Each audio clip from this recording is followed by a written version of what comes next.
Nosotros somos el grupo número 2 de la materia de confort ambiental y les queremos introducir un tema bastante fundamental dentro de lo que sería el confort lumínico, que es la luz. Desde un punto de vista físico, la luz es una radiación electromagnética que se desplaza en forma de ondas y partículas llamadas fotones. Ahora, ¿por qué decimos que es esencial para la vida en el planeta? Porque la luz cumple un papel vital en distintos procesos biológicos. Un ejemplo claro es la fotosíntesis. Gracias a la luz solar, las plantas pueden producir oxígeno y alimento, lo que sostiene toda la cadena de vida en la Tierra. Pero también llega directamente a los seres humanos. La calidad y cantidad de luz a la que estamos expuestos influye en nuestro estado de ánimo, en nuestra productividad diaria y en algo tan básico como nuestra salud visual.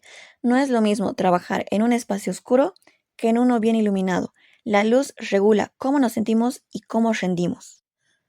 Como mencionaba anteriormente, la luz se entiende como una forma de radiación electromagnética. Esto quiere decir que se desplaza en el espacio como ondas, pero al mismo tiempo se comporta como partículas diminutas llamadas fotones. Esta dualidad entre onda y partícula es lo que hace tan fascinante a la luz, porque combina dos comportamientos aparentemente opuestos en un solo fenómeno. Como podemos observar en el gráfico, la luz que nosotros podemos ver es solo una pequeña parte de todo el espectro electromagnético. A esta franja se le llama luz visible y es la única que nuestro ojo es capaz de percibir. Va desde los 400 nanómetros, que corresponden al violeta, y son las ondas más cortas, hasta los 700 nanómetros, que corresponden al rojo, y son las ondas más largas. Gracias a esta porción del espectro podemos distinguir los colores y formas de los objetos que nos rodean. El mundo que podemos ver está definido por este rango limitado de longitudes de onda que convierte la energía en una experiencia visual. Como podemos ver, tenemos dos aspectos fundamentales de la luz visible: la frecuencia y la longitud de onda. Estos dos conceptos son clave para entender no solo los colores que percibimos, sino también la cantidad de energía que transporta cada color de luz. Y aunque a simple vista la luz parece algo uniforme, en realidad está formada por ondas con diferentes características. La frecuencia describe cuántas ondas pasan por un punto en un segundo. Se mide en hercios, que equivalen a ciclos por segundo. Cuando decimos que una luz tiene una frecuencia alta, significa que en cada segundo pasan muchas ondas. Un ejemplo dentro del espectro visible de la luz es la luz violeta, que tiene la frecuencia más alta de todas las luces visibles. En cambio, la frecuencia baja indica que las ondas pasan más espaciadas en el tiempo, como sucede en el rojo, que es la luz visible de menor frecuencia. Por otro lado, la longitud de onda no mide cuántas ondas pasan en un segundo, sino la distancia física entre dos picos consecutivos de la onda. En la luz visible, las longitudes de onda van aproximadamente de 400 nanómetros hasta 700 nanómetros. Las longitudes de onda cortas, que son más pequeñas, corresponden a colores de mayor energía, como el azul y el violeta.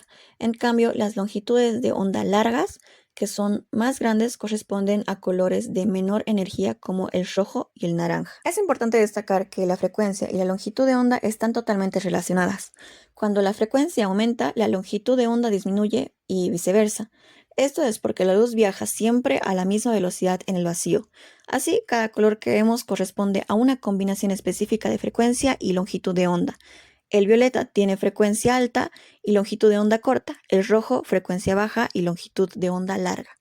Con tipos de iluminación, en el punto 2 tenemos iluminación natural. Esta proviene de fuentes como el sol y la luna, que es la más deseada por sus beneficios en cuanto al confort visual y psicológico. Tiene como principal reto la intensidad y la dirección, que estas varían a lo largo del día, por lo que su manejo requiere de diseño un poco más cuidadoso. Tomando en cuenta esto, también debemos decir que las estaciones del año están directamente relacionadas con la reflexión de la luz natural. Quiere decir que ya que la inclinación del eje de la Tierra determina el ángulo con el que los rayos solares inciden sobre la superficie. En invierno tenemos un sol o una luz natural un poco más inclinada, mientras que en verano tenemos una reflexión ya un poco más perpendicular. También tomar en cuenta los tiempos u horarios durante el día. En la gráfica inferior tenemos los distintos tiempos. En el alba o amanecer, que es más o menos desde 5 a 6 de la mañana, dependiendo igual la estación del año. Tenemos reflexiones y sombras muy suaves a suaves, mientras que en horas centrales al mediodía, durante 11, 12, 1 del mediodía, tenemos una luz de alto contraste, más intensa y más directa. Mientras que en horarios de atardecer, crepúsculo, 6 de la tarde, entre 7 de la tarde, se tiene sombras suaves a sombras muy suaves y un sol más inclinado. Continuando con tipos de iluminación, tenemos la iluminación artificial, que esta fue creada por el ser humano con fuentes como, por ejemplo, bombillas, LED, fluorescentes o incandescentes. Es bastante crucial para el uso de los espacios durante la noche, como también en áreas con poca luz natural. Se caracteriza por la versatilidad y el control que la hacen indispensable, más que todo en la vida moderna. Existen diferentes tipos de fuentes de luz artificial, como por ejemplo las lámparas y bombillas. Aquí es donde entrarían las incandescentes, fluorescentes, halógenas y especialmente las luces LED, que cada vez son ya más comunes. En la, en el ejemplo de la imagen es donde se puede ver los diferentes tipos. También podemos mencionar a las velas y fuego, que aunque estas se basan en la combustión, también son consideradas luces artificiales por ser creadas por el ser humano. Y por otro lado, también mencionar las pantallas, que esas son luces que provienen de teléfonos móviles, tabletas y televisores. En cuanto a la clasificación, principalmente tenemos la clasificación en cuanto a dirección, iluminación directa o indirecta, que esta luz puede proyectarse directamente hacia abajo o de manera más difusa. Esto dependiendo mucho de la posición, al tipo de objeto por el cual se esté reflectando, tipo de lámpara, etcétera. Otra clasificación tenemos la iluminación focalizada, que esta ya se podría especificar por las tiras de luz LED, que pueden usarse para iluminar zonas específicas o de trabajo. O también otro tipo de iluminación más puntuales, como luces LED en forma circular, etc. También tenemos la clasificación en cuanto a las tonalidades o el tipo de luz fría a cálida. En cuanto a la luz fría, tenemos en tonos azulados, o se da en tonos más azulados, con una temperatura que varía entre los 4000 Kelvin, llegando hasta los 6000 Kelvin o un poco más. Este tipo de luz estimula la concentración y la energía, dando como ejemplo los usos en espacios para cocinas, baños, oficinas, lugares de trabajo o zonas de tránsito. Por otro lado, tenemos la luz cálida, que esta predomina los tonos ámbar o anaranjados, que llega a una temperatura entre 2700 Kelvin y 3300 Kelvin. Fue creada para ambientes más acogedores, relajantes, propicios para el descanso y la intimidad. Se puede dar en espacios para salones, corredores, dormitorios y restaurantes. Bueno, ahora vamos a hablar de lo que es el proceso de la luz. La luz empieza a ser emitida desde una fuente luminosa, las cuales puede ser natural, lo que sería el sol, o una fuente artificial, como podría ser una lámpara, una vela. Ahora, lo que da lugar a la luz son los fotones, que estas son unidades mínimas que transmiten radiación electromagnética. Son como pequeños paquetitos de energía que pueden comportarse a la vez como una onda o como una partícula. Estos no tienen masa ni carga eléctrica, pero sí transportan energía y movimiento. Ahora, para medir la luz se proyecta un láser hacia un espejo colocado a una determinada distancia. Este láser rebota y vuelve, entonces se mide el tiempo total en que tardó en ir y volver. Como ida y de vuelta, la distancia recorrida es 2L. Entonces sería velocidad igual a 2L sobre el tiempo que tardó en recorrer.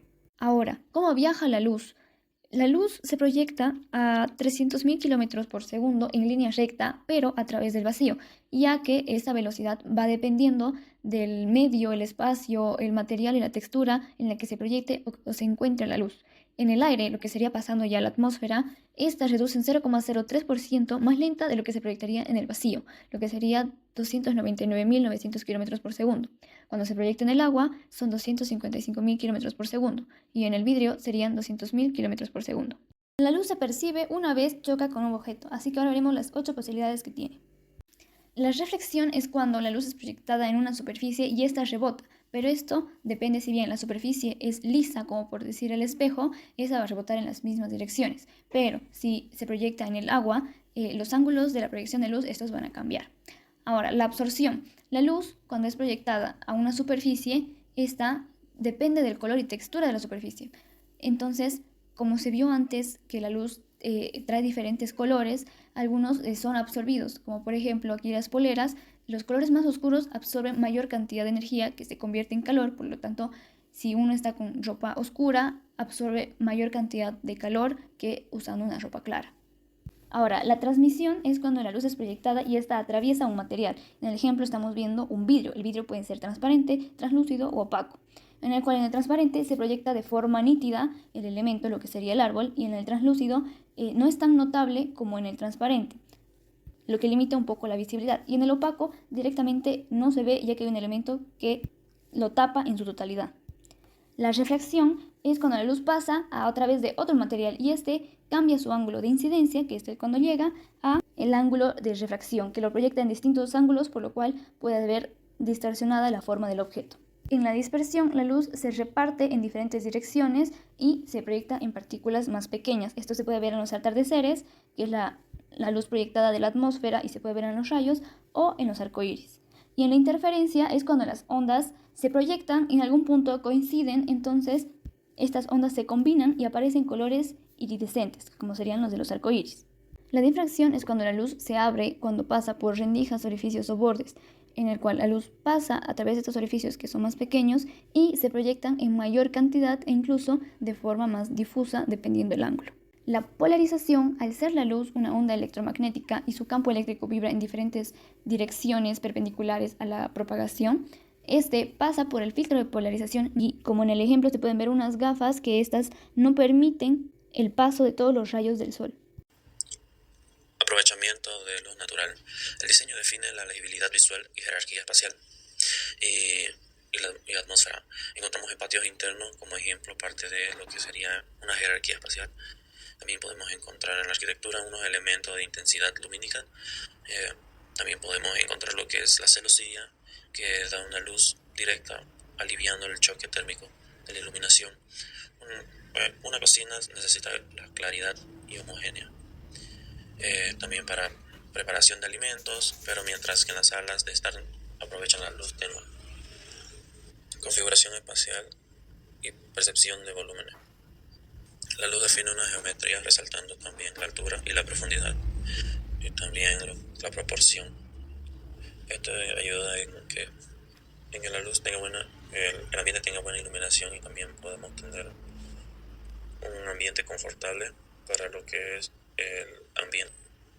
Un espacio con la luz cenital desde arriba genera sensaciones de monumento, mientras que la iluminación lateral enfatiza la textura del muro. La intervención natural se integra a través de la estrategia pasiva en ventanas horizontales, patios internos, tragaluces o también celosías. La luz natural varía a lo largo del día o del año, lo que permite que los espacios tengan dinamismo y también el cambio de la atmósfera constantemente. Un ejemplo que podemos encontrar son las iglesias o museos que presentan una arquitectura con luz natural, controlando así la entrada de luz, generando experiencias simbólicas y contemplativas. También tenemos lo que es la creación de atmósfera y experiencia sensorial. Tenemos la iluminación indirecta también, que tiene una sensación del flujo. El flujo de luz indirecta asimismo se refleja con menos agresividad de fuente de luz de iluminación. Se encuentran ocultos ya que no da luz directa a sí mismo, dando una sensación cálida para el ambiente. Asimismo como la iluminación semi-indirecta. Los arquitectos utilizan la luz como un material más. Esto puede ser beneficioso ya que se usa como la madera, el vidrio, el concreto. Se trata de la combinación. Es parte del flujo luminoso. También podemos encontrar lo que es la iluminación difusa, que es un sistema de flujo lumínico que esto evita que se tenga un tipo de sombra, que llegue a tener una sensación más profunda, ya que esto sí llega hasta las partes más profundas y a las superficies que usualmente no podría llegar para la iluminación artificial. Tanto así que provoca que el ambiente sea con mucha iluminación y que sea homogéneo. Eso sería todo. Gracias por su atención.